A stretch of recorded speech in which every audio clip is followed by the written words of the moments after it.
అందరికీ నమస్తే అండి. జగన్మోహన్ రెడ్డి గారి రాజకీయ జీవితంలో కొన్ని అనుమానాలు ఉన్నాయి, కొన్ని మచ్చలు ఉన్నాయి, పారదర్శకత మిస్ అయింది. సో అవి కొంచెం లోతుగా ఆలోచిస్తే ఖచ్చితంగా వైసీపీ సమాధానం చెప్పుకోలేదు, జగన్మోహన్ రెడ్డి గారు కూడా సమాధానం చెప్పలేరు. అందులో అందరికీ ఇప్పటికీ కూడా మైండ్లో అనుమానం ఉన్న అంశం బాబాయ్, అంటే జగన్మోహన్ రెడ్డి గారి బాబాయి వైఎస్ వివేకానంద రెడ్డి గారి కేసు. అసలు వైఎస్ వివేకానంద రెడ్డి గారిని ఎవరు చంపారు, ఎందుకు చంపారు? సిబిఐ లెక్కల ప్రకారం వైఎస్ వివేకానంద రెడ్డి గారి మరణంలో భాస్కర్ రెడ్డి గారి పాత్ర ఉంది, అతన్ని ఆల్రెడీ అరెస్ట్ చేశారు. వైఎస్ అవినాష్ రెడ్డి గారి పాత్ర ఉంది, అవినాష్ రెడ్డి గారిని నోటీసులు ఇచ్చారు, విచారించారు, అరెస్టుకు ప్రయత్నించారు. అవినాష్ రెడ్డి గారు ముఖ్య అనుచరుడు దేవిరెడ్డి శివశంకర్ రెడ్డిని అరెస్ట్ చేశారు. సో ఆయన చుట్టూనే విచారణ కొనసాగింది. అంటే ఎంతో కొంత ఈయన పాత్ర ఉన్నట్టు వాస్తవం. కాకపోతే ఇంకా సిబిఐ మీద కూడా ఒత్తిళ్ళు ఉంటాయి కాబట్టి ఇంకా డెప్త్గా వెళ్ళలేదు. అక్కడ వివేకానంద రెడ్డి గారి కేసు అది. ఇక అంటే ఇప్పుడు ఒక రకంగా వైసీపీని డిఫెన్స్లోకి నెట్టేసింది కూటమి, చాలా ప్లాన్డ్గా, చాలా పకడ్బందీగా. మొన్న అచ్చెన్నాయుడు గారు ఒక మాట అన్నారు, నిన్నగాక మొన్న, జగన్మోహన్ రెడ్డి గారి మీద కొన్ని అనుమానాలు ఉన్నాయి. రాజశేఖర రెడ్డి గారి మరణం అండ్ వివేకానంద రెడ్డి గారి మరణంలో జగన్మోహన్ రెడ్డి గారి మీద అనుమానాలు ఉన్నాయి. సో వాళ్ళిద్దరి మరణాలతో లబ్ధి పొందింది జగన్మోహన్ రెడ్డి గారే, జగన్మోహన్ రెడ్డిని నమ్మడానికి లేదు, రాజకీయం కోసం ఏదైనా చేస్తాడనేటట్టు ఆయన తీవ్రమైన కామెంట్స్ చేస్తూ, గతంలో మంత్రిగా ఉన్నప్పుడు బొత్స సత్యనారాయణ గారు కాంగ్రెస్ పార్టీలో మంత్రిగా పనిచేసిన సమయంలో రాజశేఖర రెడ్డి గారి మరణం మీద బొత్స గారు కూడా అనుమానం వ్యక్తం చేశారు అని అచ్చెన్నాయుడు గారు మాట్లాడుతూ బొత్స గారికి గురించి చెప్పారు. అప్పుడు బొత్స సత్యనారాయణ గారు ప్రెస్ మీట్ పెట్టి, లేదు వైఎస్ కుటుంబం అంటే మాకు అత్యంత సన్నిహితం, మాకు చాలా ఆప్తులు, మాకు చాలా ఇష్టమైన కుటుంబం, మా మీద నిందేయడం నేను తట్టుకోలేకపోతున్నానని చెప్పి ఏడ్చారు. అయితే సోషల్ మీడియాలో ఇప్పటికీ చాలా వీడియోలు ఉన్నాయి. ఆయన అసెంబ్లీలో మాట్లాడిన మాటలు, మీడియా ముందు మాట్లాడిన మాటలు సోషల్ మీడియాలో అందరం చూసాం కదా.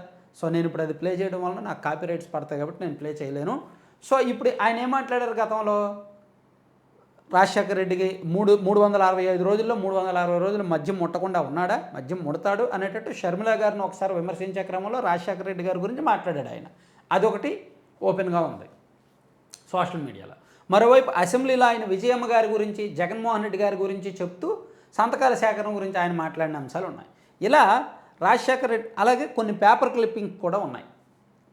జగన్మోహన్ రెడ్డి గారు సీఎం అవ్వడం కోసం సంతకాలు సేకరించారు, తండ్రి శవం పక్కన పెట్టుకొని, సో సీఎం కుర్చీ కోసం ప్రయత్నించారు అని జగన్మోహన్ రెడ్డి గారిని ఈయన అప్పట్లో కాంగ్రెస్ పార్టీలో మంత్రిగా ఉన్నప్పుడు విమర్శించాడు. మేబీ ఇప్పుడు ఆయన వైసీపీలో నెంబర్ 2లో ఉన్నాడు కాబట్టి ఆ మాటలు ఆయన గుర్తుండకపోవచ్చు, లేదా ఆ మాటలు అంటే బాధ కలగొచ్చు కాక, కానీ ఆయన అన్న మాటలే అవి. అది బొత్స సత్యనారాయణ గారు. తాజాగా నిన్న మంత్రి పయ్యావుల కేశవ్ గారు మరో 2 అడుగులు ముందుకేశారు. మరో 2 అడుగులు ముందుకేసి అసలు ఈ జరిగిన జగన్మోహన్ రెడ్డి లక్షణాలు ఏంటంటే, ఏదైనా ఒక సంఘటన ఆయనే చేయించుకొని, ఆయనే చేయించి, దాని నుంచి ఆయనే బాధితుడిగా నటించి రాజకీయం చేస్తాడు. సో సెంటిమెంటు, సింపతితో ఓట్లు కొట్టాలని చూస్తాడు. రాజశేఖర రెడ్డి గారి మరణం కానీ, వివేకానంద రెడ్డి గారి మరణం కానీ, అండ్ ఈ కోడికత్తు కూడా అలాంటిదే, తనే దాడి చేయించుకొని తనే జనంలోకి వెళ్ళి సింపతి కోసం ట్రై చేస్తాడు అటువంటి వ్యక్తి అని ఆయన చెప్పారు. అలాగే గులకరాయి కేసు ఒకటి. అంటే ఇలా జగన్మోహన్ రెడ్డి గారి లక్షణాలు, ఆయన నాయకత్వం ఈ తరహాలో ఉంటుంది, ఆయన్ను నమ్మడానికి లేదు, ఆయనే మొత్తం అన్నీ చేయించి ఆయనే జనంలోకి వెళ్ళి రాజకీయంగా ఓట్లు కొట్టాలని చూస్తాడు. సో అటువంటి వ్యక్తిని నమ్మొద్దు, అటువంటి వ్యక్తి మీద అనుమానాలు ఉన్నాయి. సో రాజశేఖర రెడ్డి గారి మరణం అండ్ వివేకానంద రెడ్డి గారి మరణం విషయంలో మరోసారి పయ్యావుల కేశవ్ గారు కొన్ని అనుమానాలు వ్యక్తం చేశారు. దానికి ఈ కోడికత్తి, గులకరాయి కూడా జోడించి అవి ఆయనే చేయించుకొని ఆయనే డ్రామాలు ఆడాడు అని చెప్పారనమాట. సో ఇట్లా ఒక్కసారిగా ఈ సంఘటనలో పాపం తన తండ్రి కేసుని మళ్ళీ వీళ్ళు తవ్వుతుంటే బాధ ఉంటుందిగా, ఆత్మరక్ష. పైగా ఏంటి, తండ్రి కేసుని తవ్వి దానిలో బొత్స సత్యనారాయణ గారిని కూడా లాగారు. బొత్స ఇప్పుడు వైసీపీలో కీలక స్థానంలో ఉన్నారు, నెంబర్ 2 పొజిషన్లో ఉన్నారు, శాసనమండలిలో ప్రతిపక్ష హోదాలో ఉన్నారు. ఆయన్ను దీనికి సాక్షిగా పెట్టారు. ఇదిగో మీరు తండ్రి శవాన్ని పక్కన పెట్టుకొని సీఎం కుర్చీ కోసం ట్రై చేశారు, సో మీ నాన్న మరణం వెనక మీరు కారణం ఏమన్నా అనుమానాలు ఉన్నాయి, ఇది మా అనుమానం కాదు, మీ బొత్స సత్యనారాయణ గారు అనుమానమే అని చెప్పి ఆరోపణ చేసింది వీళ్ళు. దాన్ని ఉటంకించింది, ఉదహరించింది బొత్స సత్యనారాయణ గారు గతంలో చేసిన కామెంట్ని. సో దీంతో వైసీపీలో అంతర్గతంగా ముసలం అండ్ ఒక రకంగా ఒక ఆత్మరక్షణ ధోరణిలోకి వైసీపీ వెళ్ళిపోయింది.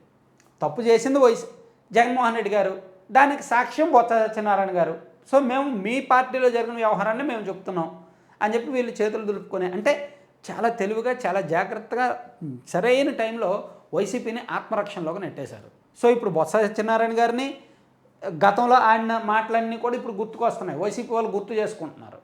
అండ్ జగన్మోహన్ రెడ్డి గారి మీద కూడా కొత్త అనుమానాలు వస్తున్నాయి. నిజమేనేమో, నిజమే, ఇవన్నీ జరిగిన వెనక ఆయనే కదా లబ్ధిదారు కాబట్టి జరిగిందేమో అని కొంతమంది ఆలోచించేలా వస్తుందన్నమాట. ఇలా మొత్తానికి వైసీపీని ఆత్మరక్షణలోకి నెట్టేయడంలో కూటమి సక్సెస్ అయిందనమాట రాజకీయంగా ఒక రకంగా.